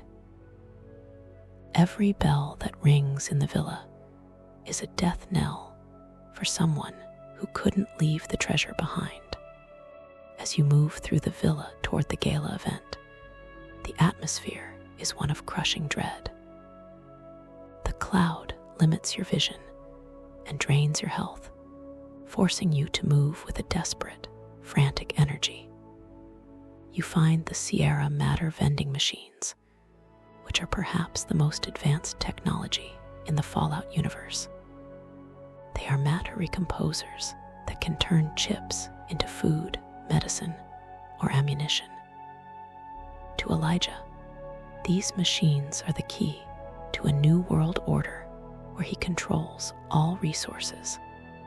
To you, they are the only reason you can survive another hour in the red mist. The lore of these machines is a reminder of the pre-war era's terrifying potential. They were designed to make life easy. But in the ruins, they are just another way to stay enslaved to the resort's economy. Inside the casino itself, the ghosts of the past become literal. The hologram security guards are unkillable projections of light, programmed to protect a vault that contains nothing but sorrow and gold. The final act of the heist takes place in the vault of the Sierra Madre, a lead-lined bunker where Frederick Sinclair's final message remains. You discover that the vault was never meant to be a treasure room. It was a tomb. Sinclair realized at the last moment that Vera had betrayed him, and he designed the vault to lock his rival inside forever. The gold bars that everyone seeks are a literal weight. If you try to take them all, you will be too heavy to escape the self-destruct sequence. It is the game's most direct metaphor. You can have the wealth of the old world, or you can have your life, but you cannot have both. Your final confrontation with Father Elijah is the culmination of the Brotherhood's tragic arc. You can trap him in the vault he worked so hard to open, leaving him to rot among the gold and the skeletons, or you can kill him in the heart of the machine. By defeating him, you are breaking the chain that he used to bind you. But the real victory in the Sierra Madre is the emotional one. Can you convince Dog and God to find peace? Can you show Dean Domino that his ego is his cage? Can you help Christine find a purpose beyond her scars? The accord of the Sierra Madre is a pact of letting go. It is the realization that the only way to win the game of the old world is to stop playing it. The geography of the Sierra Madre is a beautiful Art Deco nightmare. The red sky, the flickering neon, and the sound of Vera's voice echoing over the speakers create a sense of tragic elegance. It is a place where time has stopped, but the decay has accelerated. As you stand on the roof of the bell tower, looking out at the wasteland beyond the mist, you realize that the dead money is everywhere. The NCR is chasing it at the dam. The Legion is chasing it in their banners. Everyone is looking for a jackpot that will solve all their problems, not realizing that the jackpot is what killed the world in the first place. As you transport back to the Mojave, the voice of the Sierra Madre's radio follows you, a haunting melody that tells you to begin again. You carry the scars of the collars and the weight of the memories, but you have left the gold behind. You return to the desert with a new understanding of the word enough. The Sierra Madre remains in the distance, a red smudge on the horizon, a reminder that the greatest treasure is the ability to walk away. The courier has survived the ultimate test of greed, and now the road to the final confrontation at the divide is the only thing left. The bells of the resort fade into the silence of the waste, and the air of the Mojave has never felt so sweet. The transition from the toxic, metallic despair of the Sierra Madre to the breathtaking, verdant cliffs of Zion Canyon is a shock to the senses. Here, the air is clean, the water is pure, and the sky is an endless expanse of blue, far removed from the dust and radiation of the Mojave. But Zion is not a peaceful paradise. It is a sanctuary under siege. To understand the lore of Zion is to understand the legend of Joshua Graham, the burned man. Once the first legate of Caesar's legion, Graham was the tactician who led the forces at the first battle of Hoover Dam. When he failed, Caesar had him covered in pitch, set on fire, and thrown into the Grand Canyon. But Graham did not die. He crawled out of the abyss, fueled by a mixture of faith and fury, and returned to his home among the new Canaanites. Now, he stands as the protector of the dead horses and the sorrows, two tribes caught in a brutal territorial war against the White Legs. Zion is a land of spiritual significance, a place where the old world did not end in fire, but in a quiet, lonely vigil. As you explore the caves and ridges, you find the journals of Randall Clark, known to the tribes as the Father in the Caves. Clark was a survivor of the Great War who lived in Zion for decades, protecting the ancestors of the sorrows from the shadows. His story is one of the most moving pieces of lore in the Fallout universe. He was a man who lost everything, but chose to spend his final years teaching the children how to survive, how to read, and how to be kind. The Sorrows worship him as a deity, their entire culture built around the lessons he left behind. This natural religion is the heart of Zion. It is a world where the spirit of the human remains tied to the land, untainted by the political machines of the NCR or the Legion. Joshua Graham represents the vengeful faith that has come to Zion. Clad in salt-stained bandages and constantly cleaning a stack of .45 pistols, he is a man who lives in perpetual physical and spiritual agony. He has found redemption in his faith, but his nature remains that of a warrior. He wants to lead the dead horses in a preemptive strike to exterminate the White Legs, believing that the only way to protect the innocent sorrows is to become a monster once again.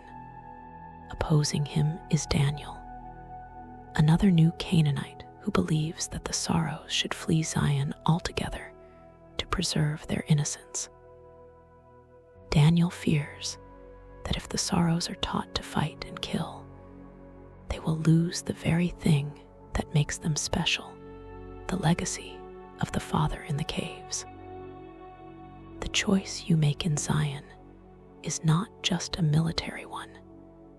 It is a choice between righteous violence and merciful exile. The White Legs, the antagonists of this canyon, are a tragic reflection of the Legion's influence. They are a tribe of raiders who have modeled themselves after the Legion in the hopes of being assimilated into Caesar's army. They don't have an ideology of their own. They simply want to belong to a winner. To impress Caesar, they have systematically hunted the new Canaanites and are now trying to wipe out the tribes of Zion. They use the weapons of the old world submachine guns and explosives without understanding the destruction they bring. They are the rot of the Mojave, leaking into the sanctuary of the canyon. If they win, Zion will become another charred ruin in the Legion's wake. If they lose at the hands of Graham, the innocence of the canyon will be replaced by a new militant culture. The geography of Zion is a vertical maze of red rock and falling water. Unlike the flat expanses of the desert, Zion requires you to climb, swim, and navigate narrow ledges. It is a place that demands respect for the environment. You encounter mutated Yaoguai and cazadors, but you also see the beauty of the natural world returning.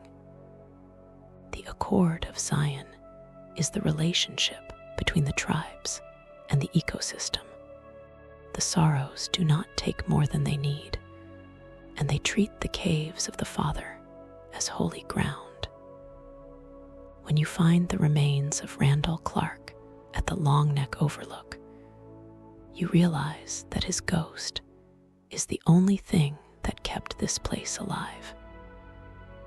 He was the original courier of Zion, delivering hope to a generation that had no future. The burned man himself is a figure of terrifying charisma. When he speaks, you hear the echoes of the Legion's discipline, tempered by the humility of a broken man. He is the only person in the world who has truly looked into the face of Caesar and walked away. His presence in Zion is a magnetic force that draws everyone into his orbit. He is the true survivor. His armor, a simple SWAT vest over a new Canaanite outfit, is a symbol of his dual nature, the soldier and the priest. Your interactions with him force you to confront the limits of forgiveness. Can a man who committed atrocities for the Legion ever truly be honest? Or is his protection of Zion just another form of the violence he has always known? The ultimate decision in Zion, whether to stand and fight or to flee, determines the soul of the tribes. If you follow Graham's path, you crush the White Legs, but you leave the sorrows as a warlike people, their innocence lost to the fires of necessity. If you follow Daniel's path, you save their souls, but you lose the land, turning the sorrows into a people of permanent exile. This choice mirrors the larger struggle of the Mojave. Is it better to hold on to your values and lose your home, or to keep your home by becoming the thing you hate? The honest heart is the one that can look at the blood on its hands and still try to do what is right. As you prepare to leave the canyon, the light of the setting sun hits the red cliffs, turning the entire world into a cathedral of fire. You carry the survivalist's rifle, the weapon of Randall Clark, back to the Mojave, a relic of a man who fought to the end for people he didn't even know. Zion remains behind you, a pocket of green in a world of gray. The tribes continue their dance with history, forever changed by the arrival of the courier and the burned man. You realize that honest hearts are rare in the wasteland, and that the beauty of Zion is a fragile thing that must be earned, not just found. As the road leads you back toward the Colorado River, the voice of Joshua Graham remains in your mind, a low growl about the fire that burns within.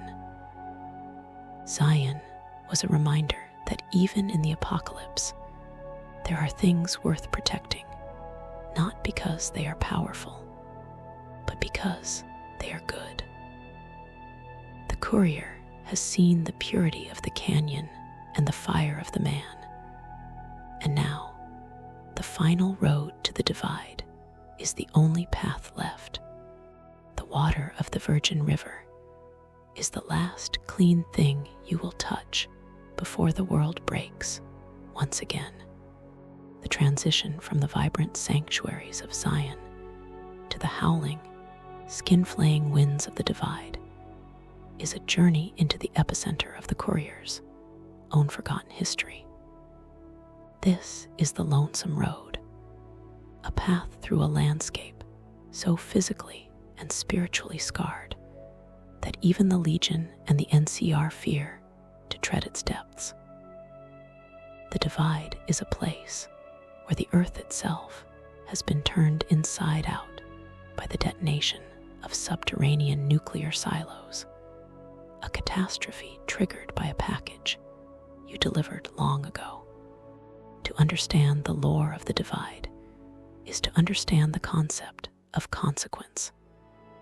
Here, the sky is a permanent bruise of storm clouds and radiation, and the ground is a labyrinth of collapsed skyscrapers and jagged tremors. You are not here to save a tribe or topple a king. You are here because a man named Ulysses has called you out, demanding that you answer for the world you accidentally destroyed. Ulysses is the dark mirror of the courier, a man who has walked every corner of the wasteland and found only disappointment. A former scout for the Legion and a witness to the horrors of the Big Empty and the Sierra Madre, Ulysses was once a man of the old world symbols. He became obsessed with the history of the United States, seeing in its tattered flags and ancient slogans a potential for a new civilization that was neither the greedy NCR nor the slave-driven Legion.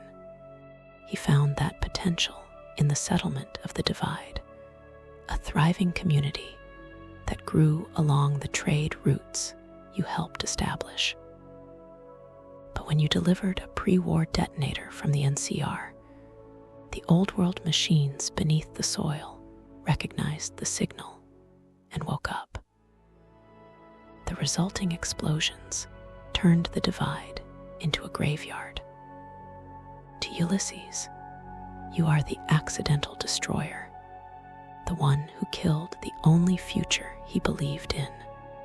The journey through the divide is a vertical and emotional climb. You are accompanied by EDE, or at least a version of the iBot you know from the Mojave, which carries the blueprints and memories of the pre-war era. This small machine is the heart of the journey, providing a technological link to the world before the bombs.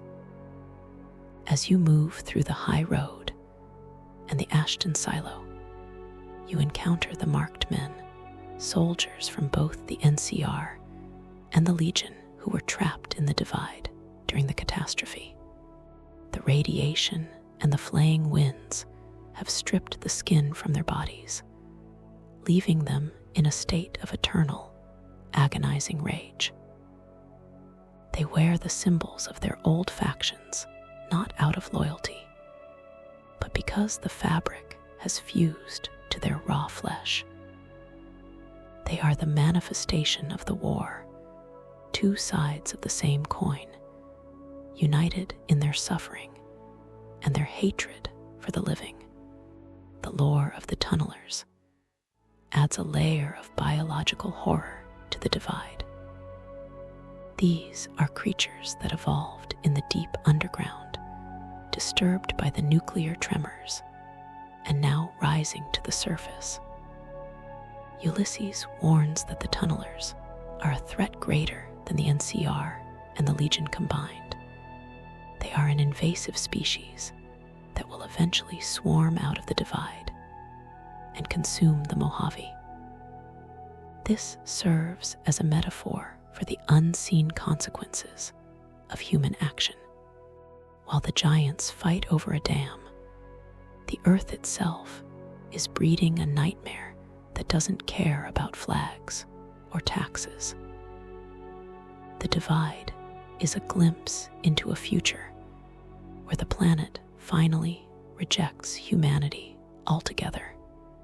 Your confrontation with Ulysses takes place in Ulysses Temple, a massive nuclear launch facility that remains functional.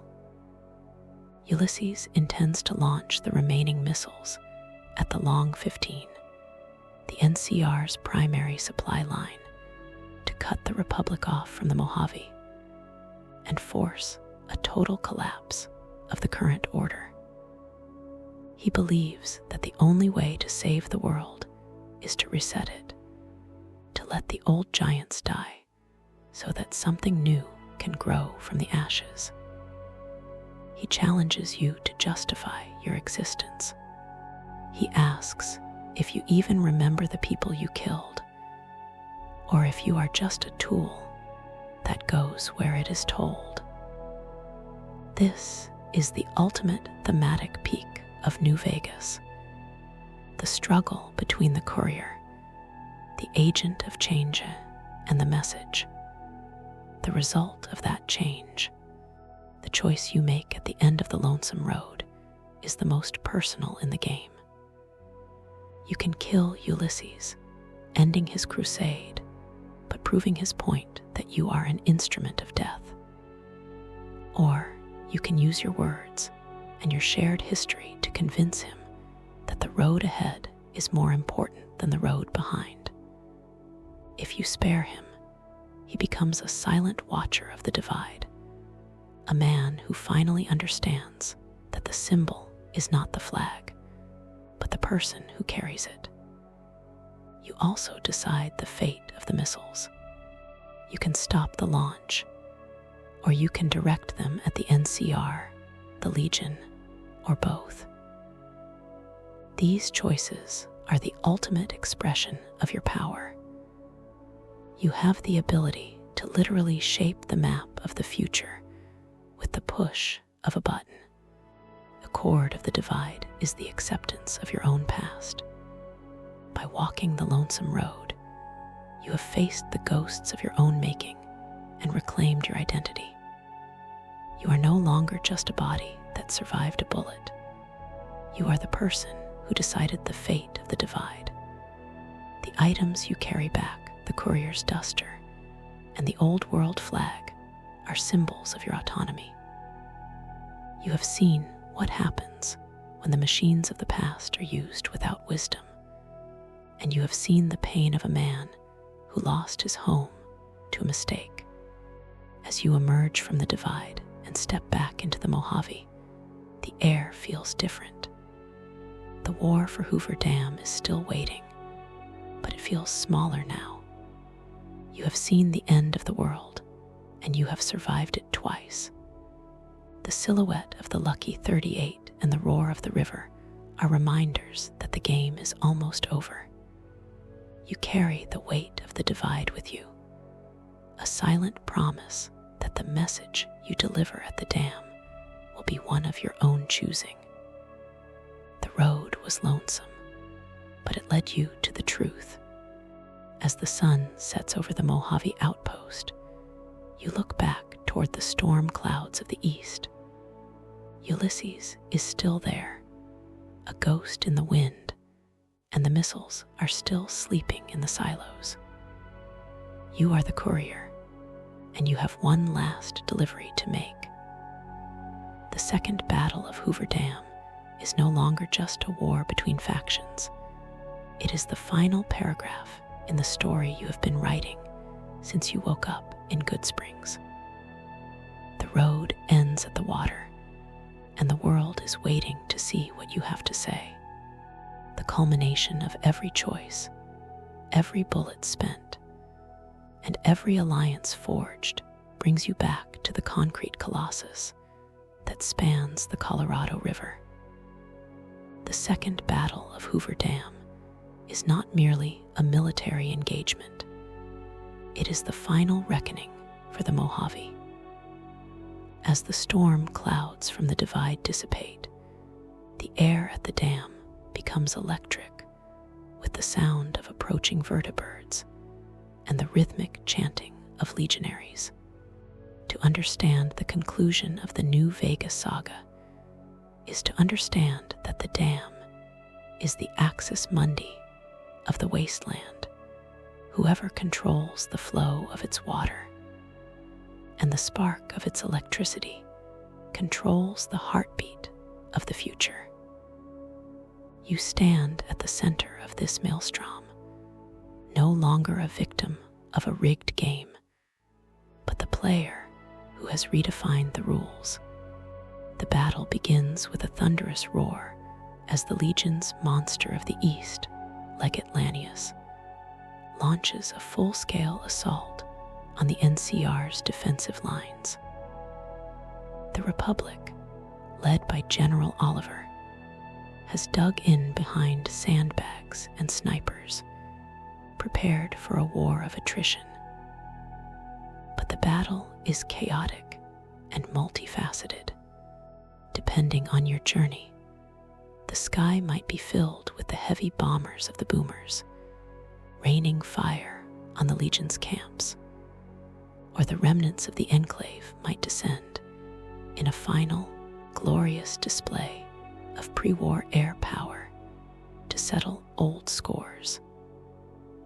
The Brotherhood of Steel might emerge from their bunker to reclaim their martial honor, or the Great Khans might charge into the fray to carve out a new legacy. This is the grand accord of your actions. The Mojave is no longer a collection of isolated tribes, but a unified force, or a divided ruin based entirely on your word. As you fight your way across the massive span of the dam, the physical environment reflects the ideological struggle. The hum of the turbines deep within the concrete is the sound of a civilization trying to be born. If you follow the path of Mr. House or Yes Man, you are there to install the override chip, a final command that awakens the upgraded Securitron army. When those monitors flicker to life and the missile pods extend, the power dynamic of the West shifts in an instant. The NCR finds themselves squeezed between a wall of robots and a tide of blades, while the Legion realizes that their will to power has met a superior technological force. You are the wild card that has turned a two-way war into a sovereign revolution. The confrontation with General Oliver at the end of the NCR's path, or the beginning of the independent path, is a study in the failure of the old world. Oliver is a man who cannot conceive of a world where his rank and his republic do not matter. When you face him, you are facing the stagnation of the past. Conversely, the climb to the legate's camp at the top of the ridge is a descent into the raw, primal future. Legate Lanius is a force of nature, a man who views the world through the lens of conquest and sacrifice. Your final dialogue with him, whether you break him with steel or with the logic of the East being too large to hold, is the emotional climax of the game. You are proving that the courier's message is stronger than the legate's sword. As the battle concludes and the smoke clears over the river, the final fate of the Mojave is revealed in a series of shifting images. If the NCR emerges victorious, the Mojave is annexed, and the Long 15 becomes a highway for taxes and bureaucracy, a flawed but stable peace. If the Legion takes the dam, New Vegas becomes a city of slaves under the Pax Romana, a dark age of order enforced by the whip. If Mr. House reigns, he begins his cold, calculated march toward the stars, turning the wasteland into a massive laboratory.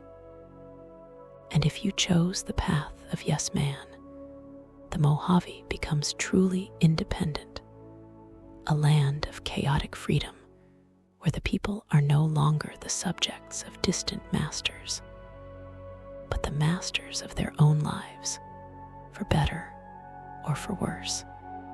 The lore of the ending is the lore of memory.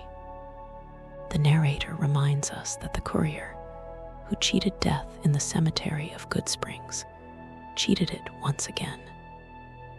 You have become a legend whispered by the campfire and recorded in the archives of the followers. But the game's greatest truth is that the world doesn't end. The second battle of Hoover Dam is just another day in the history of the wasteland. The water will keep flowing, the sun will keep beating down on the Mojave, and people will keep trying to find a way to live together. You have not fixed the world. You have simply given it a chance to breathe. The accord you reached was with yourself, the realization that your choices have weight and your path has meaning.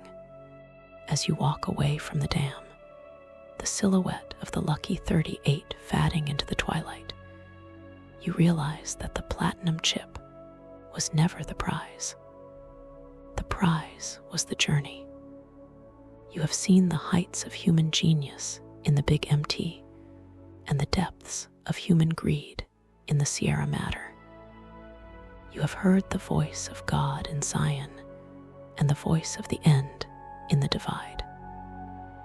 You carry these experiences with you like the contents of a delivery bag. The Mojave is a vast, beautiful, and terrifying place, and you have left your mark on every mile of it. The road back to Good Springs is a quiet one, a chance to reflect on the lives you've touched and the world you've reshaped. The final legacy of the courier is one of individuality. In a world of massive factions and sweeping ideologies, one person made the difference. You proved that the smallest variable can topple the largest empire. New Vegas is a city of gamblers, but you were the only one who truly knew how to play the hand you were dealt.